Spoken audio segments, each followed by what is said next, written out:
Hi everyone, this is Jess from Cook Smarts, and today I'm going to teach you how to prep leafy greens. This would apply to kale, any kind of chard, mustard greens, anything with a lot of leaves and a pretty thick stem to it. So this here is a bunch of red chard that I just got from the market, and I'm going to go ahead and teach you how we're going to prep it for cooking. So the first thing we're going to do is we're going to chop off the about like a ½ inch to an inch off of these stems. Using our knife, just cut through about an inch here, so I'm just going to push that off to the side. We're not going to use that. Next thing, we're going to go ahead and get these all washed up. These greens grow right in the ground, in the dirt, so there's a lot of residual dirt on them. So what we do is I've got a salad spinner here. This salad spinner has been filled with cold water, and I'm going to go ahead and put the strainer, this colander part, right inside.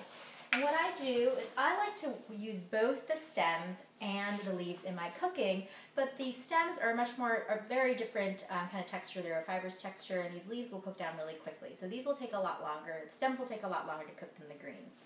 So I want to rip the leaves off so I can cook them separately, since they do need a little bit of a different cooking time. So all you do is you just kind of follow the stem here and just peel the leaves off. You can go ahead and just tear them up, so we don't have to chop them through again. So, these are basically now torn to the size that we're going to go ahead and cook them in. And here we've got a beautiful stem, red stem left of the chard.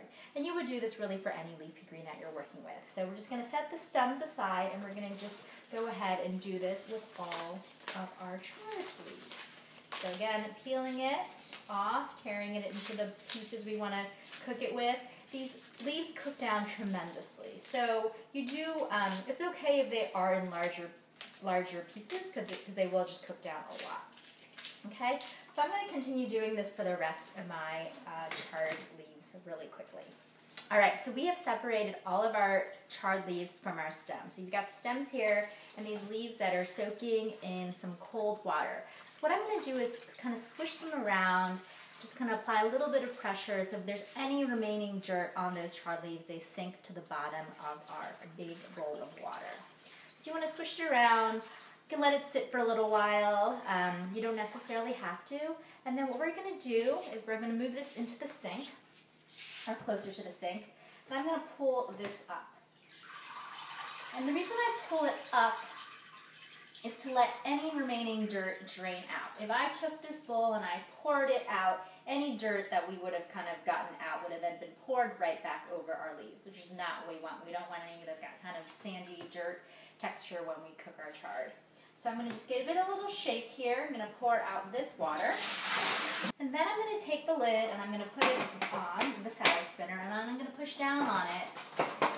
And that will help really push out any remaining water that are on the leaves and dry them out. So you'll do that a couple of times until the leaves get to the dryness that you want. So what I do is every time the salad spinner comes to a stop, I take it apart and I just pour out any water. So I'm going to go ahead and give it another push for another spin, and we're going to do this until the leaves are completely dry.